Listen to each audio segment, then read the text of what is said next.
नमस्कार, मैं हूं विनोद महला। आप देख रहे हैं दा मुद्दा।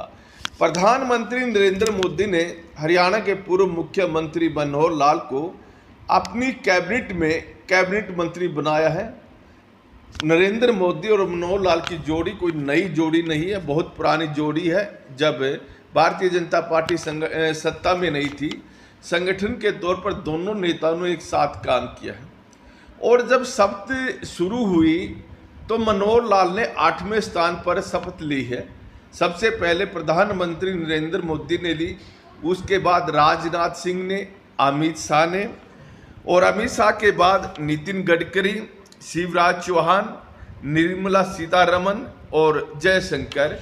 उसके बाद मनोहर लाल ने शपथ ली और अब यह माना जा रहा है, एक खबर खूब वायरल हो रही है कि मनोहर लाल को कृषि मंत्री बनाया जा सकता है।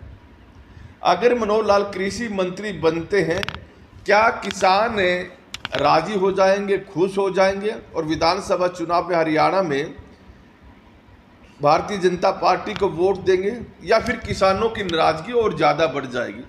सबसे पहले मनोहर लाल ने हरियाणा के मुख्यमंत्री रहते हुए किसानों के लिए क्या कोई काम किया है, उसको गिनवाता हूँ।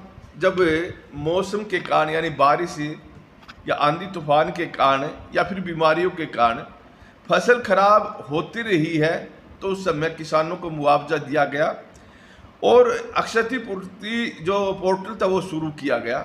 और जिन किसानों ने इस पर जानकारी अपनी फसल की दी, उनको मुआवजा दिया गया और मैनुअल गिरदावरी भी की गई है, इसमें कोई दो राय नहीं। हालांकि जो हरियाणा के पूर्व मुख्यमंत्री हैं भूपेंद्र सिंह हुड्डा और इंडियन नेशनल लोकदल के नेता अभय सिंह चौटाला दोनों इस पोर्टल का विरोध करते रहे हैं और उनका मानना है कि इस पोर्टल की वजह से किसानों को सही लाभ नहीं मिल पाता, किसान बहुत सारे अनपढ़ हैं। दूसरा, मेरी फसल मेरा ब्यौरा, ये भी उन्होंने शुरू किया, पोर्टल के माध्यम से रजिस्ट्रेशन करवाया गया। यानी किसानों को जानकारी देनी होती है कि देखिए उन्होंने अपने इस खेत में इस फसल क्या उपजाया है और इतनी फसल उनकी मंडी में आने वाली है, पूरा रिकॉर्ड रहा। तो देखिए इसके बाद ड्रोन से कीटनाशक दवाओं का स्प्रे करवाना शुरू किया। इससे जो आदमी पहले खुद दवाई का छिड़काव करते थे, बड़े बड़े हादसे होते भी रहे हैं, इससे बचाव हुआ। और देखिए तो हरियाणा में किसानों को बिजली पर सब्सिडी दी गई और पंजाब के बाद दूसरा राज्य हरियाणा बना है। तो इस तरह के कार्य उन्होंने कराए और डायरेक्ट किसानों को खाते में पेमेंट गई है फसलों की।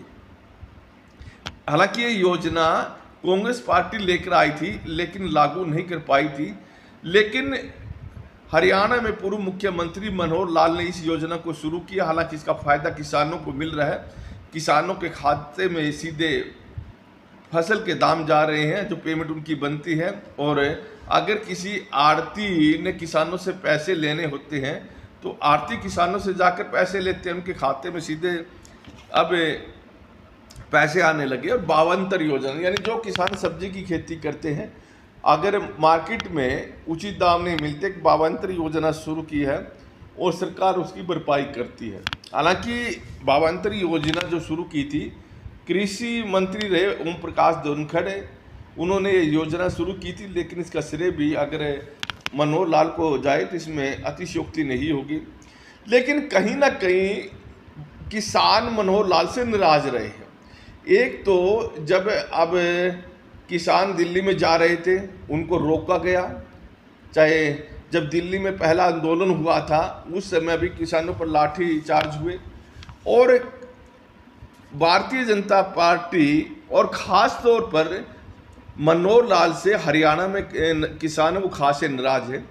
अगर मनोहर लाल कृषि मंत्री बनते हैं तो हो सकता है कि किसानों की नाराजगी और ज़्यादा बढ़ जाए। और किसानों को उम्मीद यही रहती है कि केंद्र सरकार किसी किसान के बेटे को कृषि मंत्रालय दे, क्योंकि किसान का बेटा अच्छी तरह से जानता है कि खेती में क्या तकलीफ़ है और उन तकलीफ़ों का निवारण किसान का बेटा अच्छी तरीके से कर सकता है। लेकिन आज जो खबरें वायरल हो रही है कि मनोहर लाल को कृषि मंत्रालय दिया जा सकता है, क्योंकि एक बहुत बड़ा इम्पोर्टेंट मंत्रालय है। खैर, अभी प्रधानमंत्री नरेंद्र मोदी ने अपने किसी भी मंत्री को अभी तक कोई मंत्रालय बांटा नहीं है, कौन सा मंत्री के पास कौन सा मंत्रालय जाएगा, लेकिन अखबारों में ये खबरें बड़े जोर शोर से छपी हुई है और टीवी चैनलों पर यह न्यूज़ चली हुई है कि मनोहर लाल खट्टर को कृषि मंत्रालय दिया जा सकता है। हालांकि हरियाणा में जितना विरोध इस चुनाव में मनोहर लाल खट्टर का था, इतना किसी दूसरे नेता का नहीं रहा। अगर 10 में से 5 सीटें कांग्रेस पार्टी ने लोकसभा की जीती है, तो उसका कारण यही माना जा रहा है कि मनोहर लाल के खिलाफ एंटी इनकम्बेंसी थी और विधानसभा चुनाव में भी मनोहर लाल के खिलाफ जो एंटी इनकम्बेंसी बनी हुई है, टूटे या नहीं टूटेगी वो देखने वाली बात है। हालांकि नायब सिंह सैनी जुट गए हैं चुनाव से पहले जनता के हित में काम करने के लिए। खैर, आने वाला समय बताएगा क्या होने वाला है।